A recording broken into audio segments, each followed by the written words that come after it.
Hi, good evening, everyone. I'm JP Tong, and thank you very much for joining me in today's program, Detox Your Mind. Today, I'm going to talk about the inner child in you and why it is important to explore the child in us. Now, I have with me right here, it is what we call the Matryoshka doll, or commonly known as the Russian dolls. Okay, I think there are a few names. They're called the babushka dolls, the stacking dolls, Russian tea dolls. All right, this was a gift from my teacher, His Eminence, the 25th Sam Rinpoche. There was when we were in the States, when I was with Rinpoche in the States, I think it was during Christmas, if I'm not mistaken. Rinpoche bought me a gift. Well, yeah, he bought me a few gifts, but this is one of it. And there was no notes, just saying that he thought that I would appreciate this gift. So as you know, in this gift, in this doll, you see, there are more dolls inside. Okay? And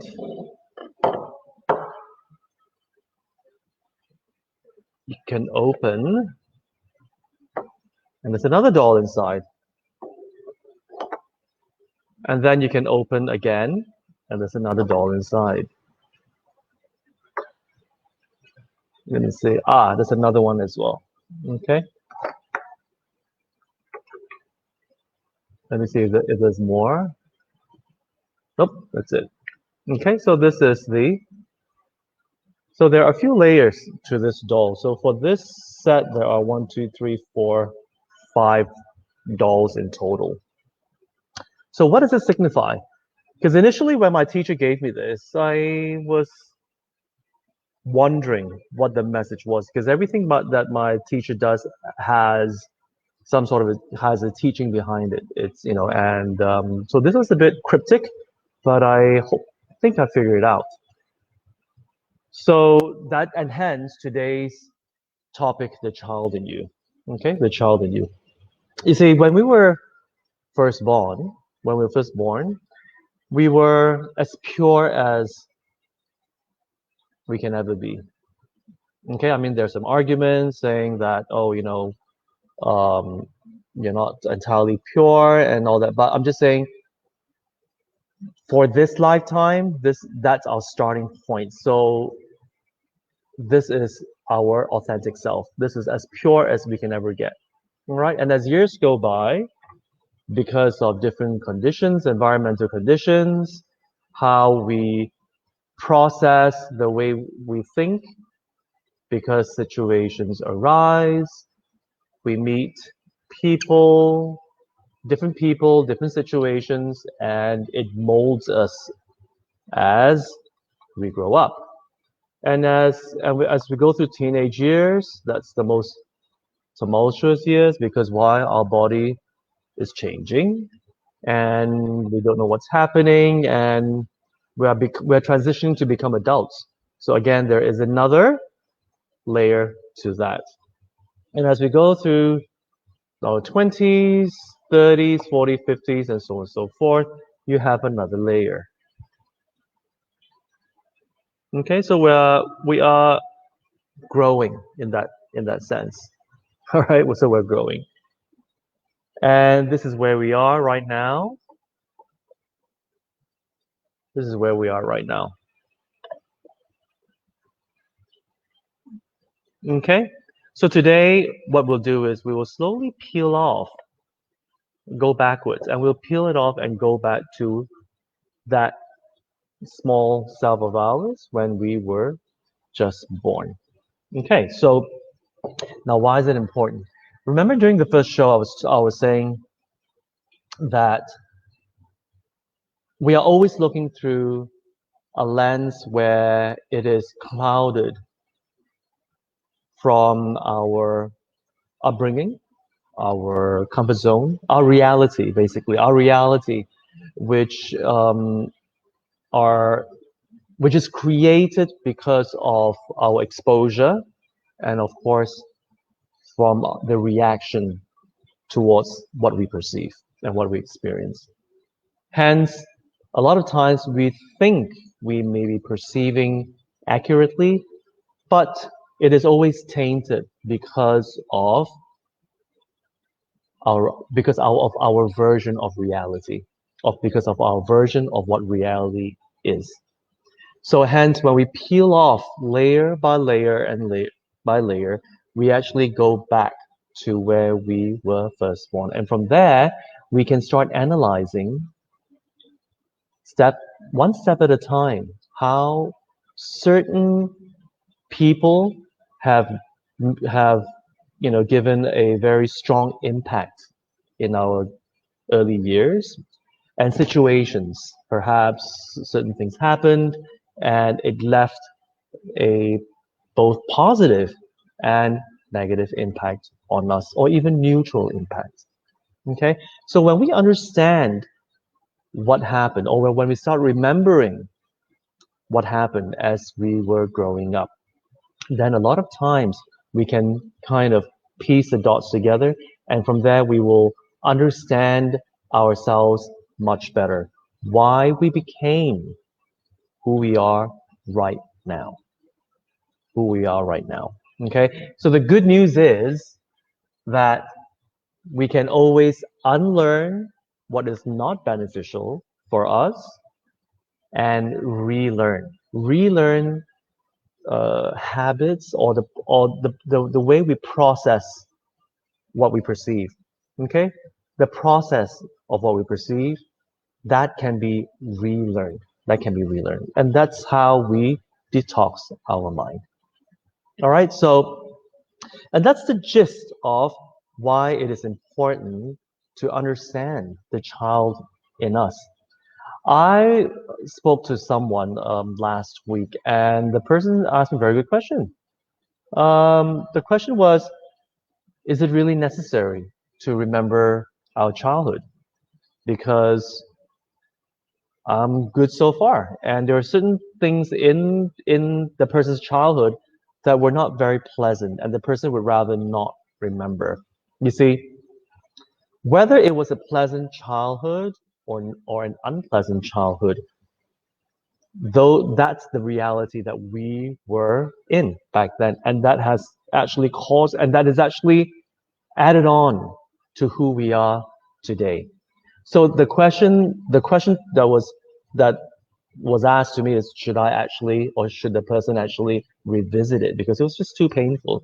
Well, baby steps. Always take baby steps. Sometimes we are not ready to remember certain, past situations that were very hurtful, and we've not quite healed from that. So again, I told the person, it's up to you.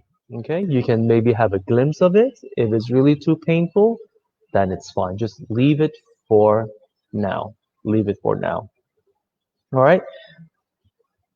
But for those of you who would like to understand your mind much better and understand why you are the way you are, we always start with ground zero, and that's where you were first born. Okay? When we do a lot of mindfulness training, over time, we will start remembering when we're younger, things that may happen when we're below 10 years old, even 5-year old. I still remember my first birthday because it created such a big impact in my mind, and I remember it so well because I was so happy when my mom was no, it was my dad who brought this huge cake. I think it was like bigger than me, and I was so happy to see it. I remember laughing with joy, and it's my first candle that I blew, and I could remember that, and it was my first birthday. And then when I look back at the pictures, it brought back even more memories. So sometimes, I do hear people saying, "Oh, but I don't even remember what I did, in my early years." It's okay. It's just that because we've been so distracted with our everyday lives, we kind of forget. But remember, there are certain things, or sometimes there are certain things that will trigger a certain memory. when I see kids riding bicycles, it would actually trigger the time when I started learning to ride a bicycle. And I remember I was like around, how old was I? I think 7, 8 years old, because my cousin because I used to hang out with my cousin, and he was much older than me, and he had this really huge bike, and he would teach me how to ride it. And of course, my legs could not touch the ground. So you see that kind of triggered it, that okay, and that's how I learned. So things will trigger your past, and that's how we begin to understand it. So take some time by using the mindfulness training to calm the mind and work yourself backwards and kind of go backwards, and you can start off any age you like, or as far as you can remember, and slowly remember impactful situations in your lives, your teacher, your parents, that you cannot forget. And then from there, you start thinking, how was your reaction to that person? How was your reaction to the situation? How did you deal with it?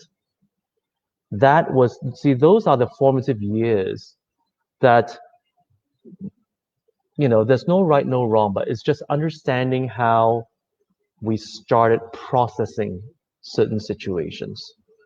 And then when we understand that from there, it grew to this, it grew to this, it grew to this. And then from there, we'll be able to understand why we are the way we are, and how certain things will trigger us to feel very happy, very sad, very irritated, in certain instances, very impatient, some of us very judgmental, and whatever it is that you are.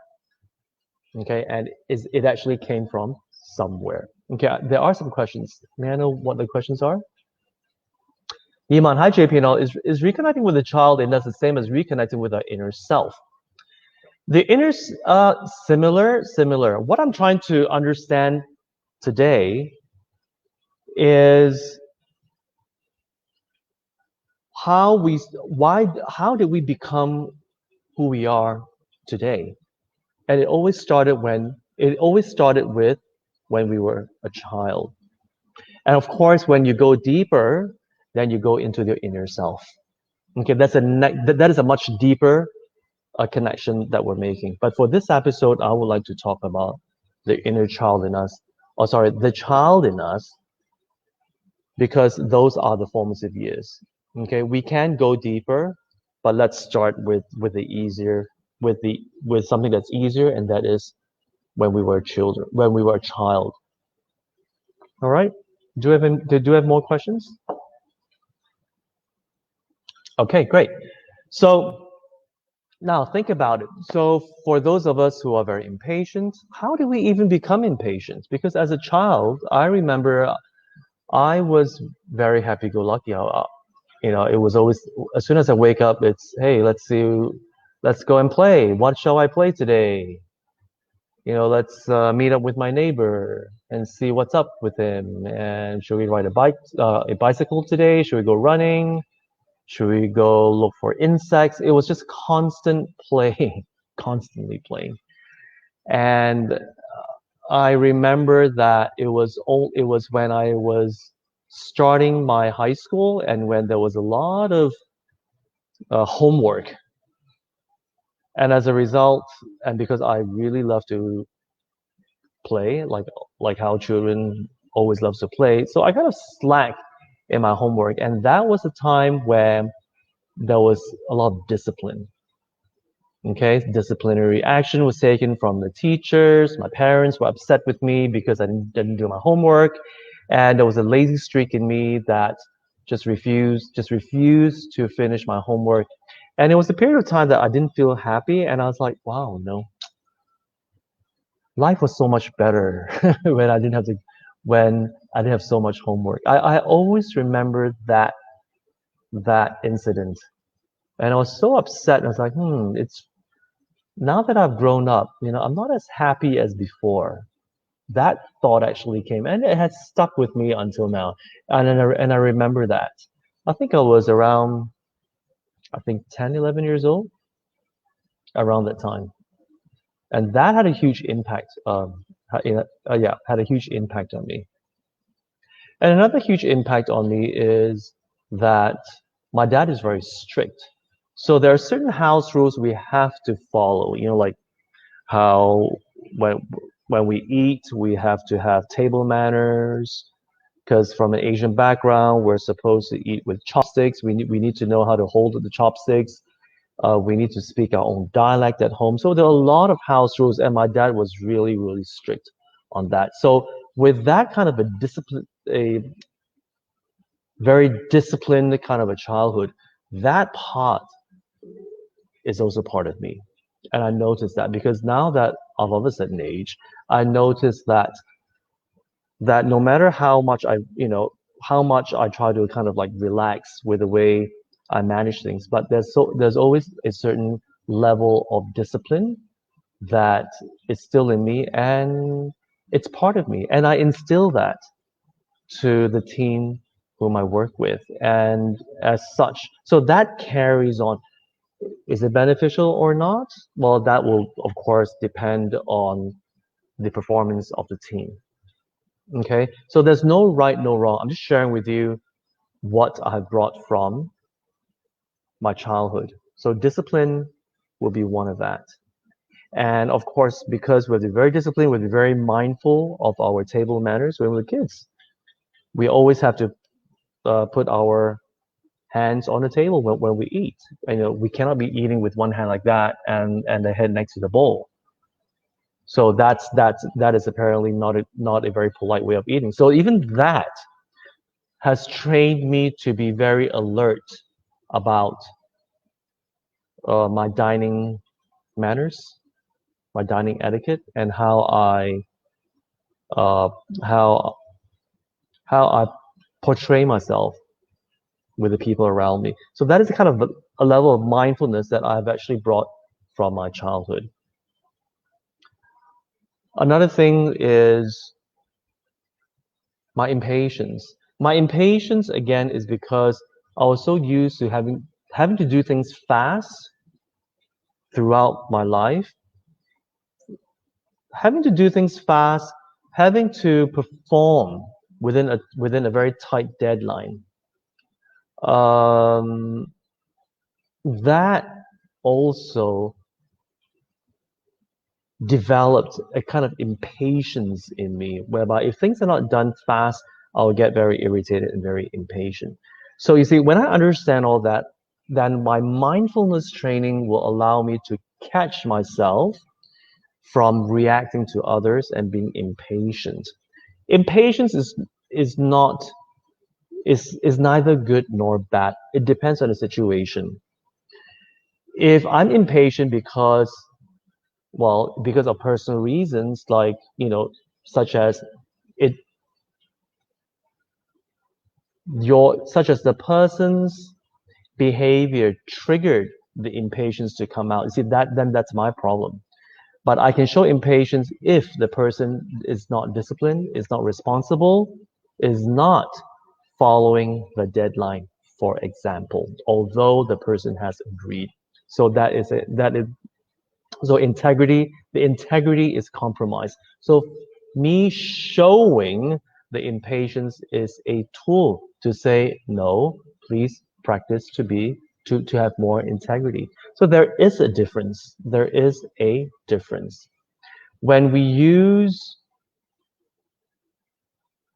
impatience, the look of impatience to send a message out versus real impatience, the feeling of impatience coming out, the feeling of impatience coming out and being out of control. Sometimes it can come out, but you can still control it, not suppress it, control it. What does that mean? To immediately understand, wait a minute, why am I taking it so personal? It's not about me. It's not about me. So instead of stressing myself out, I focus on what I need, what I will focus on what I believe will be the best way to react during that situation. So again, I will have to think very fast. Now, when we do mindfulness training, we will have that capacity to focus on what we have in front of us, and then from there, we will be able to make much better choices because it's not about my emotion, it's about what is the best way to handle the situation. Okay, I hope that makes sense. We do have more questions. Hi, JP. If bad experiences happen during childhood, instead of dealing with it, can we learn to delete it? Uh, there is no way to delete it, Sim, because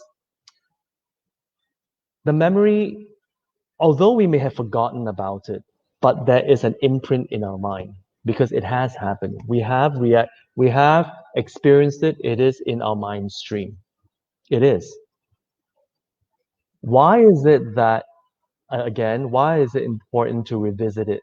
And again, I stress, if it is too painful right now to revisit it, then let's not do it. Do it only take baby steps, baby steps. Again, for some people who have had very traumatic experiences, then it would be advisable to seek for professional help. Okay, either a psychiatrist, a psychotherapist, or a psychologist. They will be able to guide you to take baby steps to revisit and heal from it. Otherwise, it will be part of the subconscious mind, and it will influence the way we process our thoughts. It will, whether we realize it or not. It does have an impact. It does, and we will forever be what do you call it? Tainted. We will forever be tainted from this. We will be. So again, baby steps is the key here. And that is why it is very important to practice mindfulness training because the mindfulness training will enable us to control our mind. When we are able to control the mind and focus on the breath, whatever emotions arise, just like when we are doing the training, certain emotions will arise, certain thoughts will arise, but we have trained ourselves to control the focus onto our breath. So when we're very good at controlling our focus, then when certain emotions arise, like thinking back on our childhood, we will be able to, instead of focus on the pain, we will focus on what? We'll focus on something that's more constructive, more constructive. That is why I say in order to do this program of going deep down, it is advisable that you have a good experience of mindfulness training. Otherwise, it will, for some of you, it may be quite difficult. It may be quite difficult because of your lack of control of your mind. All right, I hope that helps. Do we have more questions?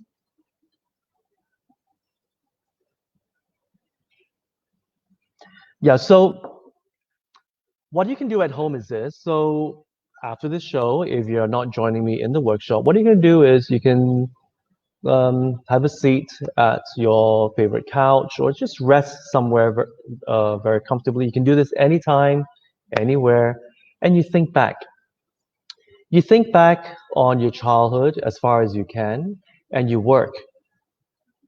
Okay, you can see. I can remember since I was 1 year old. I have glimpses of myself when I was a few months old. So as you do mindfulness training, you will become better. The memory will come back. It will come back. And then from there, you just kind of, like watch it like a movie and you watch yourself grow. You watch yourself go through certain unforgettable uh, situations in your life. Happy ones, good ones, bad ones, neutral ones, just things that situations that people who have had a very great impact in your life. And you kind of revisit these experiences and notice how you process those experiences and notice how that has become part of you. And from there, when you do this on a regular basis, perhaps you can do this exercise once a week or as many times a week as you like, but at least once a week, then you start to understand yourself better. And then once you have understood or start to understand yourself better, you will be able to pinpoint to a specific incident in your childhood, and then from there zoom in and see and reassess and rethink about how you would have reacted to that situation. Because now that we are older, I would assume we are wiser. That is where it is most important to revisit. And then from there, perhaps there were certain things certain things in the childhood that you realize, I should have reacted in a different way. Then from there, you kind of unlearn that thought process and you relearn a better way to process that thought. And from there, if you do it enough times, you will be able to recondition yourself to being somebody who is who can make better choices in life and who will be able to look through the lens with much more clarity. Okay, and I think we have another question. Sharon, would a child with traumatic experiences benefit from meditation and mindfulness training? Definitely, definitely, Sharon. A child, you see, a child is not exposed to external factors, be it people or situations. Okay, so when a child goes through traumatic experiences, they are they will react in whatever ways they choose to react. So it is not under control at all. It is a spontaneous thing. It is a spontaneous thing for them. So for a child who has gone through traumatic experience, it depends on how traumatic. If it was very severely traumatic, I would recommend that they seek for professional help. But mindfulness training or meditation will be of tremendous help. Because why? Because it will help the child control his or her mind. And when you can control the mind, you'll be able to control your emotions. Okay? You'll be able to control your emotions. The the wound is there. The emotional wound is there. But whether or not we want to focus on the wound and keep replaying the experiences that was very hurtful, that we can control when we do mindfulness training or meditation on a consistent basis. Otherwise, the child will find it very difficult to not focus on that traumatic experience, and he or she will keep rewinding it, and that's where we keep feeding into that trauma. We give it so much energy, and so that trauma actually becomes worse and worse and worse and worse. And some people don't heal from it because they do not know how to do it, and they just get out of control because they have never trained the mind to control it. So it is extremely beneficial, definitely, and I would highly recommend that. So even for us, it's not too late. It's not too late to do that. Of course, now that we are so much older, it will take a longer time for us to learn to control the mind. It'll take a much longer time. Okay, but the good news is if we put in the effort consistently every day, can be 5 minutes, 10 minutes, we will get there. We will get there, and you will find it easier and easier and easier to control your mind and to be able to look into the different parts of your mind as though you're watching a movie. And then from there, because you're watching your life again as a third party, okay, quote unquote third party, there'll be more clarity. And then from there, you will be able to make clearer choices of how you choose to react. So that's how you unlearn what you've learned and you relearn what is most beneficial for you. Okay, so if there's no more questions, thank you very much. Thank you for joining today's session, The Child in You. All right, so on that note, I'll see you next week, same time, same day. And if you would like to join the workshop, which starts at 9:45, that's where I walk you through the exercise of